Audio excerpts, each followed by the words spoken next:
अस्सलाम वालेकुम प्यारे बच्चों, आज का हमारा मौजू साइंस और जंग पार्ट 4। इसमें हम सवालात के जवाब लिखने।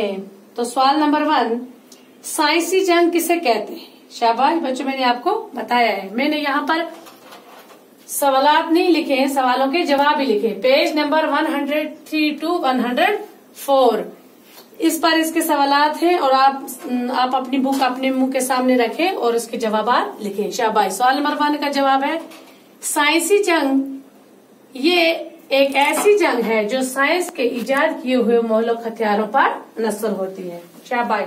सवाल नंबर 2, इस दौर में जंग जीतने के लिए कौन से हथियार इस्तेमाल किए जा सकते हैं?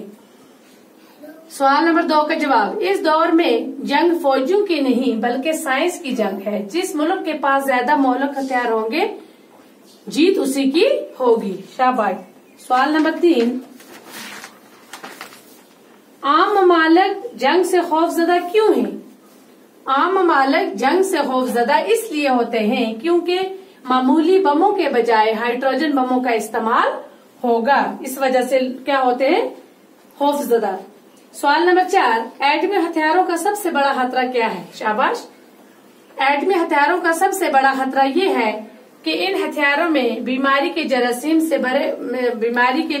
भरे होते हैं और इनसे हमारी फसलें, जानवर और इंसान मुख्तलिफ बीमारियों का शिकार होंगे और बमों के जरिए फैले हुए जरासीम पर काबू पाना भी नामुमकिन होगा। शाबाश। सवाल नंबर 5, कदीम जमाने में जंग किस तरह की होती थी? शाबाश। किस तरह की होती थी?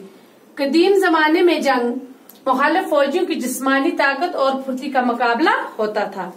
अब हमारा ये लास्ट सवाल है, जेल के लफ्जों को पढ़ें। नीचे ये दिया है तहजीब व तमद्दन। दिए हुए 2 अल्फाज के दरमियान एक वाव है। क्या है? वाव। इसको वाव आतिफा कहते हैं, अंग्रेजी में इसको कंजक्शन कहते हैं। ये वाव वो 2 लफ्जों को आपस में मिलाता है। दरअसल इसका मतलब और होता है यानी तहजीब और तमद्दुन। इसी अंदाज पर उस्ताद की मदद से 5 नए अल्फाज को जोड़ें जिनके दरमियान वाव हो, जैसे शबो रोज, जमी व आसमान।